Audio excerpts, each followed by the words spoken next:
Good evening, everyone, and welcome to this week's edition of Sisters of Legacy. We are going to run our intro and we'll be right back.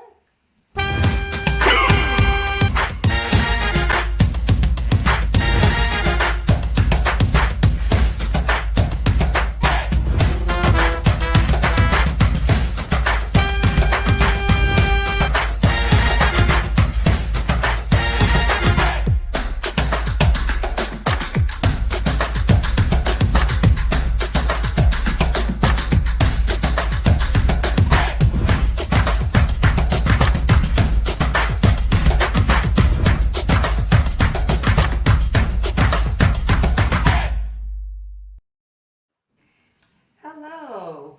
And for some reason, that intro seemed a little longer than normal tonight. Maybe it's just me. Hi, guys. Again, welcome to this week's edition of Sisters of Legacy. Uh, I am Samantha, and we have to my right, hopefully left, I don't know, somewhere, Shanetta McNair, That's me. and we have Katrina Taylor. Good evening. All right, so again tonight it is the Three Musketeers. Hey, Lisa, thanks for joining us. Thanks for sharing. We appreciate all the support as always. So tonight is going to be the three of us.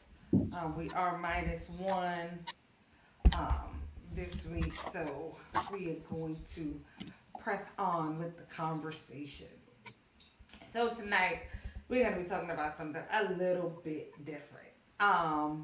We, there's Viola Davis wrote a memoir or autobiography, however you call it, and it's I think actually set to release in a couple of days or something, or it might have just released.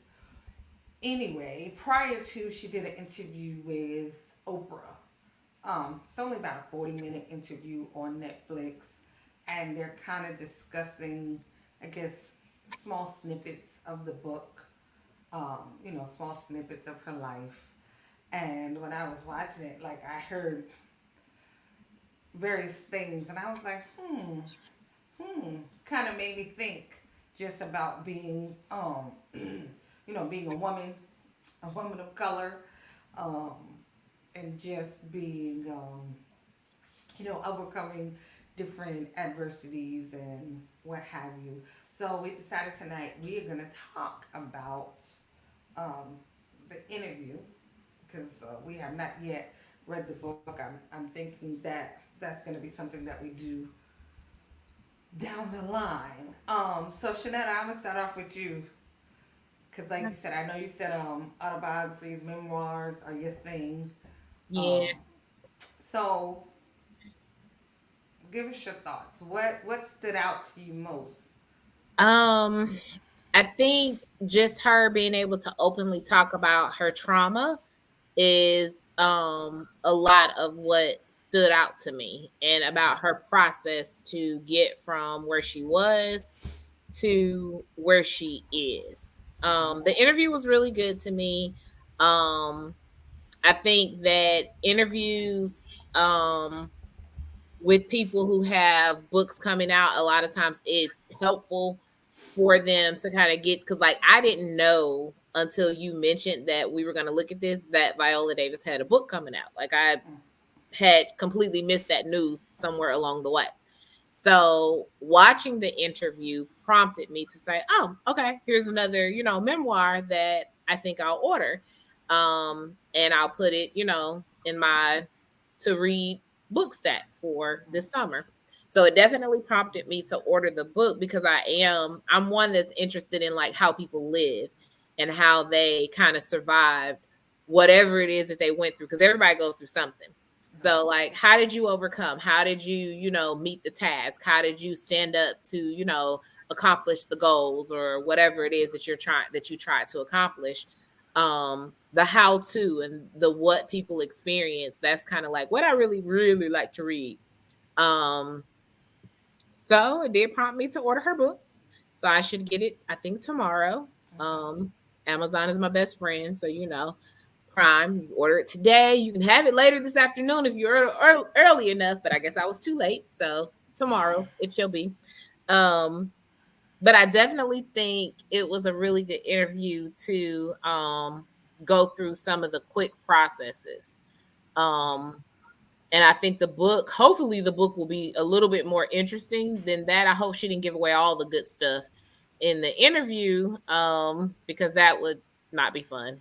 so, so yeah, I'm hoping that there's more to learn about her in reading the book. Okay. Any major parts that stood out for you? So I'm a note taker. Mm, So the the first thing that jumped out to me was that she said successful therapy is when you realize that your parents did the best they could with what they had. right. Um, so that was pretty big, and it was very I think it was very forgiving of thinking about the aspects of all the things she did not get.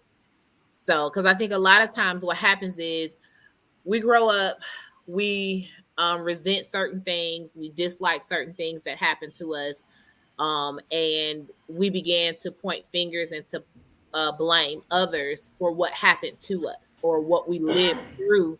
And to me, it really spoke to the level of forgiveness that she offered to those around her that allowed all of the way she lived to be the way she lived.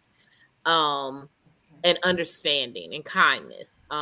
Just to the point where it's not like, well, woe is me, my life was so horrible, so terrible, and it's everybody else's fault, that all of this stuff happened to me. Granted, yeah, some of the stuff that she mentioned during the interview was definitely like, okay, yeah, that was a lot.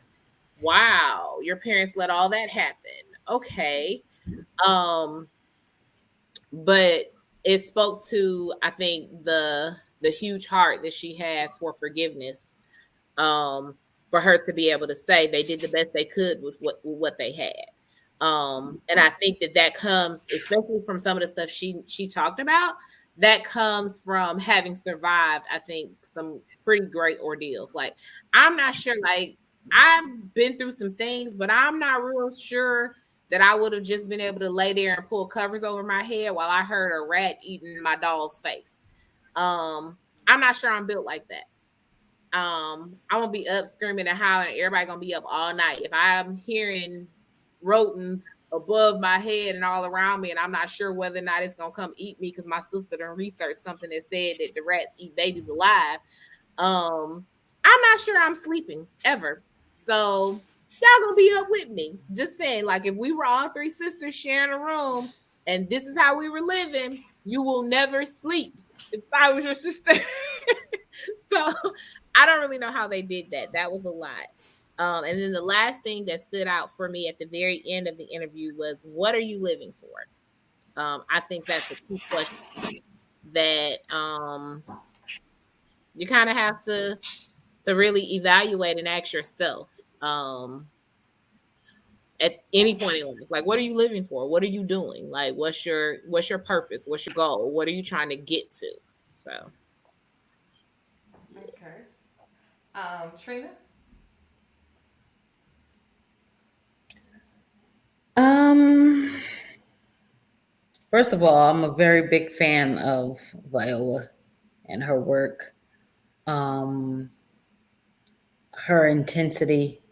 So I was definitely interested in kind of where that might have come from. So, and like Jeanette, I didn't know she had a book coming out. So, um, yeah. Although I'm not fiction, it's definitely something that I think I would look more into based on the interview. But what stood out to me was when she spoke about coming into success and fame, and saying that she had arrived and she had made it, but still that wasn't it. After the excitement passed and all that, it still wasn't it for her. And that kind of resonated with me because you kind of feel like people who are very successful and I guess have made it financially, you think that they should be good, they should be, living in their happy zone or whatever the case may be. But at the same time, you also know that a lot of times when you set out to do something and you do something new and okay, you got a new career, a new job, a new marriage, whatever it is, and once the excitement fades, now you're at um one second, I'm sorry, one second, Okay.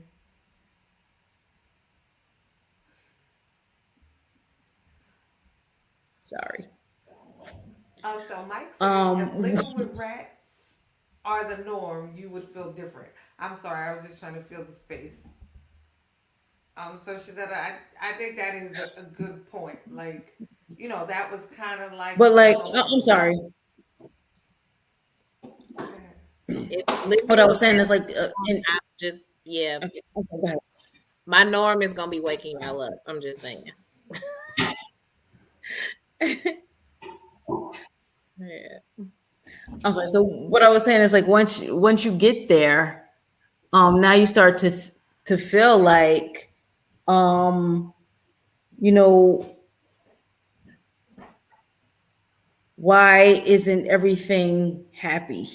Why aren't I satisfied? Even though I've made this change, I got what I thought I wanted, and now you're like, this isn't it, you know. And that kind of resonated with me as far as like you have these expectations of when I get there or when I arrive, and then it's the next thing. It's always the next thing. Like when do you live in the present and enjoy what you've accomplished instead of always I feel like you're always looking to the next thing. Or I don't know. I that resonated with me as far as like she wasn't happy. She wasn't really happy, Right. even though she had all the success, you know. Um, well, I agree. That was one of the things that kind of stood out to me too. And it kind of, in my mind, I connected it to like her end statement because I felt like she made a point of saying from at 14 was when she decided acting was going to be it. Acting was going to be the thing that fixed her life. So I feel like from 14 until the point that she became successful, like it wasn't going to be good enough until acting, fixed her life. It was going to make her past better and kind of all of that. It kind of became like she began living for that moment. Like she kind of held her breath and nothing was going to be right until she kind of hit it. Because then she said, at one point she decided she was going to be a teacher, but she was like miserable. Until her sister's like, no, acting is your thing. This is kind of what you have to do. So I feel like for a period of her time, she wasn't living for anything. It was just going to be, getting there with acting. And then she got there, and, when you finish something, when you accomplish something, you think, the heavens are gonna open up, sunshine is gonna be a rainbow, a leprechaun, a pot of gold. You're looking for all of that, and sometimes when you get there, it's just like, okay, check, done. It's kind of Yeah. just that simple. It's not the end all be all of everything. It's kind of like that's just the season. Okay, you've accomplished this. Now it's time to keep going. Um, and I can see how if your focus is for that thing, it can be somewhat excuse me, deflated. Um, so one of the things that stuck out for me was um, when she was saying how she forgave her father. Um, But then, like, in the very next breath, she was like, well, he loved me. And she was like, how do you know? Because he told me. He told me all the time that he loved me. He showed me, like she was so adamant about he showed her he loved her, he whatever, that I kind of didn't understand the correlation with her saying she had to forgive him. Like, I didn't really get that part. Forgive him for, if he showed you he loved you and he told you he loved you, what was she forgiving him for? I think the level of living is what she was referring to. The what they so what I think about a lot is the haves and the have-nots, in a sense. And I think that essentially as children, we hold our parents responsible for the way we grew up, for the way we lived, for what we had access to, for the things that they did that made our environment good or bad. Right. And I think that she knew that her father loved her. She knew that he cared for her. He told her, he showed her, but he also showed her another side of himself. And that other side of himself was ugly. And it was a side that caused a lot of trauma, a lot of I think hurt, that she had to really work through. One of the things I remember her saying in the interview was that um he would constantly abuse her mom, and she got to the point where she was bold enough to say something about it and to tell him to like stop and don't do this. um and I think for me, what I kind of heard was that's something that like that stuck with her, of course, because I think if you grow up watching your mom beaten and abused and mistreated, and then you're in this environment where there's this man here, who probably works, or whatever the situation may be, but it seems like we never have enough. We don't have enough food. We live in this horrible environment that's really bad for us. And I'm traumatized as a child. You begin to blame. Well, whose fault could this possibly be? Well, my mother was responsible for raising the kids, so my father was responsible for providing for us financially. So he didn't do his part. So I'm resentful for him for not doing his part, but I know he loves me. I know that he loved me, but I'm resentful about this set of things. So you have to get to a place where you're able to um get over it. And one of the things that she said was giving up the hope that the past could have been different. And I think that's a place of forgiveness. Like, because we look back on our past and we're like, I mean, I wish if I would have had, like what we talked about a couple of weeks ago or last week or something, if I wouldn't have had adversity, if I wouldn't have had all these things, then this. But what we have to think about is that that adversity kind of made you who you are. It pushed you to try more things and to do different things. And if she lets go of that hope that if things could have been different, things would have been better for me. I think that's when you get to the point of forgiveness, where you're just kind of like, they did the best they could, with what they knew and just with what they were doing. And this is just what it was. So let me forgive and kind of move on from there. All right. Let me see. I'm sorry. Let me just shift a few things. I don't know. Does that sound better, ladies? I think Um. you're just talking That softly. sounds good. Oh. Okay. You got Um. the light voice on tonight. So, another part that stuck out to me when she was talking about emotional maturity. Now, she was talking about it in terms of, with her dad and how she was really scared to try to intervene, and at the time she didn't really have the emotional maturity to do it, but she did it anyway. And then she said, after the fact, she realized that she really did have it, like it was already inside her. And that kind of just made me think about just us every day. How many times do we feel like I just can't today? Today is one of those days I can't. I can't people, I can't adults, I can't wife today, I can't mom today. We have those moments where it sometimes the task seems bigger than the ability. And, and we're like, we can't. And, when she said, I already had it in me. And it just made me think like sometimes we have so much ability in one area enough, or even maturity. Like sometimes we have those things inside of us, but you know, the way our mind is working, we don't see it. Or because we've never used it or relied on it, we feel like we're lacking something. And it just made me think, like how we really have everything we need inside of us already. Mm-hmm. And but we'll never know, unless we take that chance. Like if she never would have jumped out there that night and went for it, like with her dad to say whatever, um, I feel like she never would have realized that she had that inner strength the whole time. Mm-hmm. And so I thought that was a really interesting piece. Of course, when you look back, by the time you get over, even now, like I'm over 40, when I look back at different periods of my life, what did they say? Hindsight is 2020.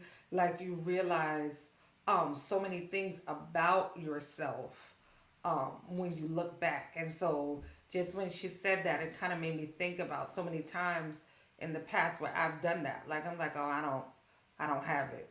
Like oh, I could never do that. And then, before you know it, like you're doing it.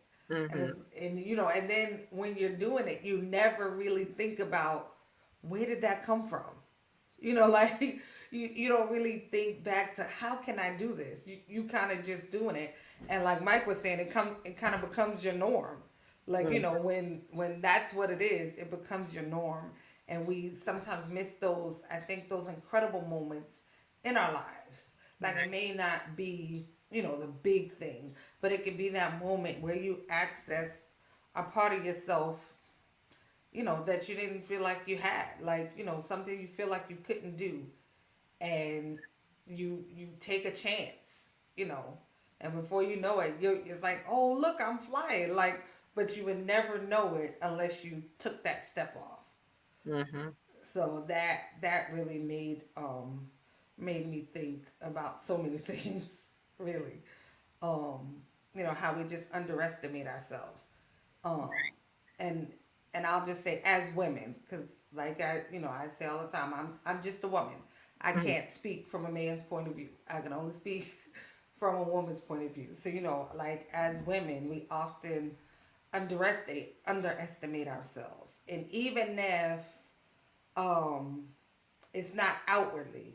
Like she said another thing about wearing the mask of bravery. Like to everybody else, I got this. I'm confident. Right. I can do this. I'm whatever. And then those quiet moments when you're home, alone, or when you're in the bed and you're laying there, you're thinking, I don't know what I got myself into. Like, Mm-hmm. it's a whole different story. And so I thought about that a lot when I watched this. Now, when I watched this thing last night, I was in the bed. I was so tired. And I was like, I should be going to bed. But I started watching it and I was like, I gotta finish it because I just wanted to hear, I kind of just wanted to finish it. It was, for me, it was great to watch her tell her story. Mm-hmm. Um, just kind of with, I guess, kind of with authority. Like, look, this is me. Mm-hmm. Like, you didn't see her kind of wince or be like, she kind of just told her story. Mike said, sometimes the moments you experience on a journey is where you will get the most enjoyment. Don't be so focused on the goal that you can't enjoy moments that causes you to be insatiable. Right. You get to where nothing is ever enough. You Yeah. just, you always need more. So I totally agree, Mike. But yeah, I felt like she told her story. Like, I mean, writing a book is one thing, because you write the book and you sit it out and you never kind of really have to look somebody in the face and tell them, your story and say it out loud. And so when I watched the interview, and I get, she's an actress, whatever. Maybe it's part of her training. Who knows? but I still found it very inspiring to watch her just really stand in her truth and just like this is what it is. I know, and I feel like, and it this has really been a journey for her because Yeah. she started a few years ago with taking off all the stuff on on the camera, the makeup and the extras, and just kind of peeling back all the layers to who she was. And I think Right. like that's an amazing amount of courage to be able to do that. In thinking about her just kind of being as open as she's being about her story and her truth. And I think I often wonder this with other writers that or people that come out with their memoir or release, a book about themselves in some form, if they consult with other people that may be involved in their ups and downs, as far as like, okay, I'm about to share this with the world. How do you Right. feel about, this being public information forever and ever? Because once it's written in the pages of a book or posted on the internet, it's no turning back, and people know this about you. They know, some people know who you are. And I think back to Cicely Tyson, and in her book and throughout her entire career, she never revealed the identity of her daughter. So nobody knows the identity of her daughter to this day. It was something that she worked very hard to keep private over the years, so that her daughter wouldn't have to face anything that had to do with her if she chose not to do that. Wow. And I wonder if, as Viola Davis got prepared to share some of these truths, if there were people that she felt like, okay, I need to give them the courtesy of, I'm sharing my truth. My truth is going to impact, your, life. So here goes nothing. All right. I mean, the interview was just a snippet. I noticed that in the snippet, she only talked about one sibling, though. She only ever mentioned the one sister. I Hmm. don't know if that's like the same in the book or if she Hmm. actually names them, but Yeah. I did notice that. And like, Yeah. I thought like I'm the oldest of five. So like, I already know my siblings would freak out. Like I Hmm. wouldn't be able to put their names. To be honest, my mom would never. Oh, she would probably be trying to, pray it away. She'd be rebuking me. Yeah, it just would never work. Yeah, I thought about that too. Like, but then I thought like it's my story. Like, Yeah. do you have, you know what I'm saying? Like, I have the right to own my story. Hmm. Like, I kind of thought about that. Like, we have to give ourselves permission to Yeah. own our own story. Yeah. And that's big because a lot of times we don't really own our story or own our own narrative. It's kind of like, oh well, such and such said, well, that's what they said. You know what I'm saying? Like we just kind of, okay, well, whatever. Hmm. And I think sometimes it's important to own your own story. Yeah. You tell your story. And I don't know if I could have, yeah, but but I think it does take a huge amount of courage to be able to do that. I mean, I like Shanetta. I when she was talking, I wondered if she spoke with her mother about in what type of light would that put her. You know what I mean? Hmm. Like, because I like if that was me, I think I would feel more kind of protective over my mom, even though um maybe she did the best that she could, but at the same time, I mean, I just as far as people now looking at her as if she wasn't a good mom because her kids went to school not smelling correctly or whatever, or her Yeah. kids went to school You know what I mean? So I don't know. Like, I think I would have been way more protective over the light that I put my mom in. You know what I mean? Yeah. Um, but at the same time, on the other hand, it's like the way just the and of course we didn't read the book, we don't know the whole story and what she said, but just the violence with the father and the mother, um it again, it was hard. Like, are you going to put your dad out there, um and then also put your mom out there for not leaving your dad in the midst of the violence? You know what I mean? It's just like, it's a lot.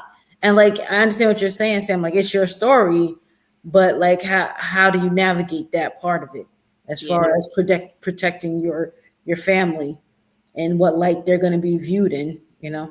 Yeah. I had those same thoughts too with thinking about her mom and the light that it would put her mom in by her saying, we went to school smelling bad. We went to Right. school unkept and, not Mhm. taken care of. And like, oh, as a mom, what does that say about her? Yeah. And then listening to the part about the dad being abusive, I think what came to me and what I kind of like gathered from that is that her mom wasn't showing her things and teaching her things and teaching probably any of them things because she was too busy trying to keep them alive. And it could be that she was taking all of this abuse, in some instances maybe even being protective of them, like, I'm going to take this because I can't provide them with anything else, so I have to take this so that they can at least have a roof over their heads. It may not be the best roof, it may not, be the cleanest roof or anything like that, but I'm going to take all of this, so I'm just going to survive. And I think that if you're in that kind of mode sometimes, if you're in a really, really bad situation and you're just trying to stay alive and you're just trying to Yeah. keep your children alive, I'm not really thinking about, did I teach this little girl how to take a bath properly and wash all her parts? Is she still alive? Yeah. All of them in there are still alive. Okay, successful day. Let's just go to sleep with everything that we live with and all the other things that live in this house with us. Everybody go to sleep. Put them covers over your head so that, they don't come eat you alive while you in there. Whatever the case may be, I think that her mom may have been just trying to survive, just trying to stay alive, in those moments. And I think that's a very hard truth to put out there. I think when you start talking about abuse and horrible living conditions, that when you put those truths out there, it's just you're left wide open to the judgment of the entire world, once you begin to put that out there. But it's what she survived, and it really made her who she is. It made her, I think, have the drive that she has, which I think spills so much over into her career. Because whether she would have gone on to be this great actress that she is, or if she would have decided to go ahead and become the teacher or something else that she talked about, I think that it still would have given her experience, was a driving force to make her say, we can't continue to live like this. We can't continue to, I'm not going to bring a child into this world or adopt a child or create a family and give my family or not have more than this. It kind of gave her the drive of, this is not it. This is not the epitome of living. This is awful. I need something over here. And that was her driving force to make her say, okay, I've got to do something with myself to be able to be more than this. She spoke also about the shame of poverty, and that kind of struck me because it's such a reality that you feel shame even though it's not even something that you can do anything about as a child. You know, you still feel ashamed that you don't have, or you're not, you don't have the best, and it's not anything you can do about it, and you still feel ashamed. Mm-hmm. And it seemed as if, when she spoke about it, that it was so much that she couldn't even do the whole, you know how we grew up, it was like, oh no, this stays in the house. Mm-hmm. You know what I'm saying? Like certain things is like, that stays in the house. Listen, we might not have no oil and we boiling this water, but you don't tell nobody that. You know what Mm-hmm. I'm saying? That those things, that shame of poverty, we I know growing up, there were times, there were times where we had some food stamps, but nope, you put that in the back of your, and then you kind of slide it at the cash register real quick. You know what I'm Mm-hmm. saying? So, but the way she spoke, it was like we were too poor that we couldn't even have shame. We just had to. It was just out there, and that Yeah. like that was a lot for me because I know I know that shame, like that, just a little bit, like, how people say, I didn't know I was poor growing up or whatever. And I feel like I knew we didn't have as much as a lot of people, but I knew that we weren't as poor as some other people. But as I got older, I was like, oh no, we was poor for real. When you start comparing, when you start going to college and seeing, what other people have, I was like, oh, we was when I was younger, I thought, oh, we might be middle class. No, no, no, we weren't. No, we were not. But just that whole shame, it really struck me because I had never heard the term shame of poverty, but it was definitely a reality when you feel ashamed of not having, or what you had to do, and that government block of cheese that stayed in the refrigerator. We had the block, and we were Mm-hmm. slicing it out, making our grilled cheese or whatever, you know. And although our church was the church that gave out free lunches, we were eating free lunches as well. You know what I'm saying? So, that shame of poverty, it just really struck me because it was something that's a part of my childhood, a part of my growing up. Yeah. Definitely. Listen, I don't care what nobody say about that block of cheese. That We made the was best grilled cheese right. That sandwiches. was the best cheese ever. Listen, I would make some macaroni right now if I could get me a block of that cheese. I don't care what they tell you. That was the best thing ever, hands down. And I'm 40 something years old. I still, something about that cheese. I don't know. Maybe they put a little bit of pole in it. I don't know what they did. But that cheese was great. That's all I'm going to say. I mean, I think in some ways though she did try to protect her parents and stuff, because they made mention of, the father only went to school till whatever grade and the mom, went to school to whatever grade. And I think that like some of those things were in an effort to kind of, you know, shine them in a better light. Mm-hmm. I mean, even though it was a different time. Like back then, high school was like college. Like nobody really went, ninth grade like high school Yeah. back in those days. It was just kind of elementary school. So I think in some ways she did try to protect her parents to some degree. Mm-hmm. And she talked about our mom and how great and how much love she has for her mom or whatever. It I feel like as a parent, I said this a lot. You really only do the best you can. In the moment, you think something's gonna be a good idea. And I mean, I've even had those moments with my kids that I do something, I'm like, that really didn't turn out the way that I thought. Like I Right. thought this was gonna go, a whole different kind of way. Yeah. So I can understand that part, having those moments. I mean, I did not get the whole stay with daddy till he was 70. I'm sorry, I was over that. Like, but again, it was in those times women didn't divorce. They didn't, leave their husbands in those times. And like some of the things she was saying kind of made me feel like, yeah, I'm glad I was born In a in the different time. time, yeah, in the time that I was. I'm not gonna say, oh, if I was born back then, I don't know, but I'm glad that I was placed, in the time period where I was. I also feel like, to some degree, probably everybody in Rhode Island knew they were a poor family. You know what I mean? Like, as far as like the shame of putting the story out now, Mhm. like, I feel like to some degree, like they probably lived with a lot of scrutiny. Cause Trina, Rhode Island is not that big. So, and for the most part, it's been a predominantly a Caucasian area anyway. So Mm, now you're not just the family of color; you're the dark family of color, and mhm, there were like five or six of them.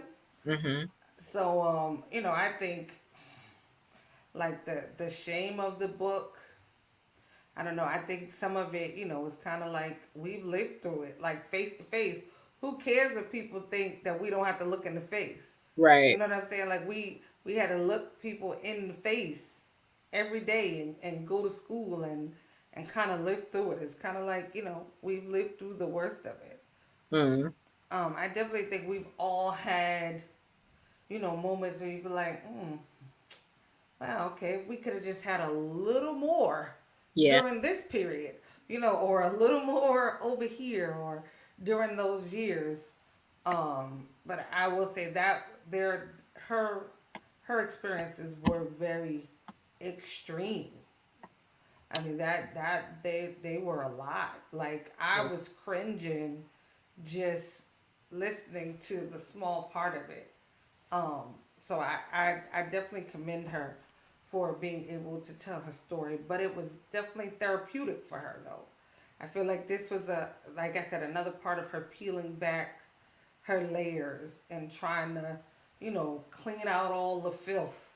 Not filth in as far as like feeling dirty, but just, I need to clear out, kind of do a spring cleaning of, my mind and my heart. And I think because she started off saying, this was like, well, the book name is called Finding Me. Mhm. So, we get lost under our circumstances. So sometimes, like you become in your mind, you become, the heaviest burden you have. Mhm. Like, so I think, she lived under the burden of a lot of those things. Um, Especially now with the lifestyle she has. I know she has, she's had those moments when she looks back and is like, what what was everybody really thinking? Like, Mhm. or how did I survive? And Yeah. that has to be a question. Like, she says something about she felt like she was cursed at one point. Not anything about her parents, but like she felt like this was happening to her specifically. Like, and that, that's a heavy burden to carry. That's a Mhm. heavy burden to carry. Yeah. I would definitely agree. I think one of the things that she said along the way too was that courage is the real cure. And I think that stuck out to me because she had to find that place where she could kind of face everything and be able to kind of to make that turn. Now, I don't personally like I watch stuff that she's in, um, but I'm not like a oh Viola Davis is in this, I must watch it. It's just like I happen to watch, things that maybe she's in. I did not watch probably a half episode of How to Get Away with Murder. I Sorry. am Haven't, so I don't really know about the whole removal of the wig thing. I heard about it like after the fact right. and all that kind of stuff. But I think that her presentation as an actress a lot of times, and I think we still face it, which is crazy that we still face this in 2020 and 2022 and in this time day and age that we still face the colorism issues amongst black people. But I think that a part of that of what she battled with on top of being poor growing up, on top of being black growing up, on top of having these traumatic experiences in your family, to then go into an industry and then have to battle your way through that industry when times are supposed to be progressing and then you still have these battles of who you are and what you look like, all the way up and through everything that you do. um I think that's huge. So being able to find that strength and that courage to just say, look, this is who I am. This is all of me. And either you're going to accept it as, as it is what it is, so that I can give you the fullness of me in my career and really show you what I'm able to do, versus you kind of automatically judging me based on what you see. I think that that kind of shows a lot of the courage and the strength that she really had to have in order to make things happen in her life, along with the grace of God. But with that, to just be able to have that courage to say, you know what, this is who I am. Let me take it all off and let y'all, let me give it all to you.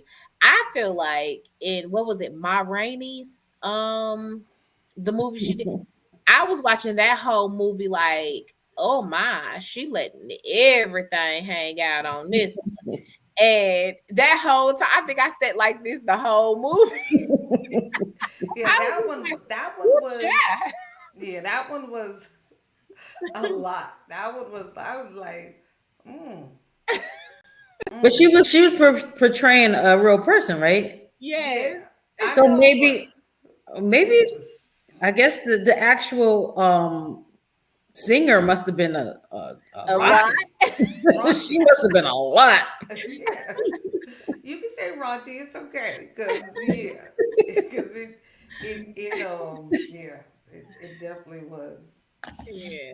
Yeah, that one was a lot. I will say, I think, as unique as Viola Davis is, um, I don't feel like she's special. Meaning, like, we all have a story.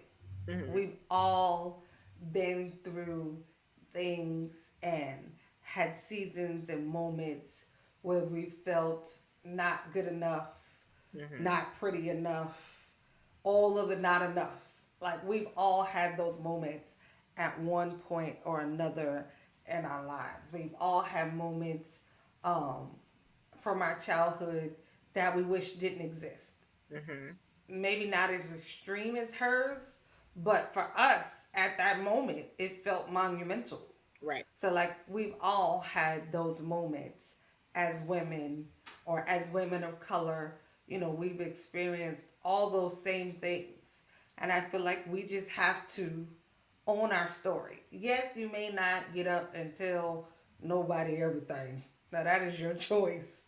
Um, but, stand in the courage of who you are. Like, listen, this is me, all Yeah. of me, take it or leave it. And Right. so I think as women of color, just historically, we have that power, that same energy to stand in our truth and be true to who we are, and kind of let the chips fall, where they may.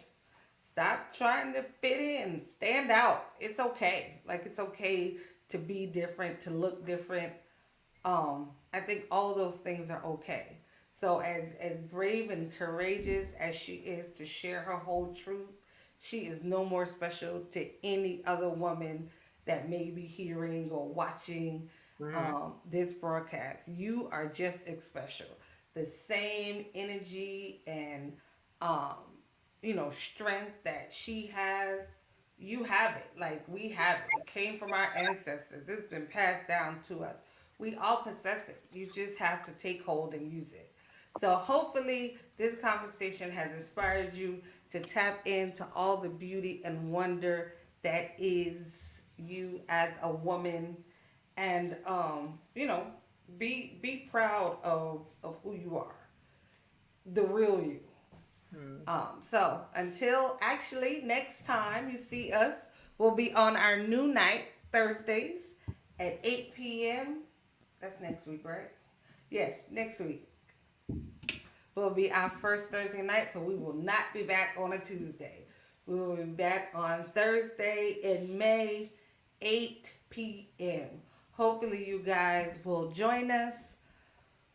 Uh, until then, stay safe,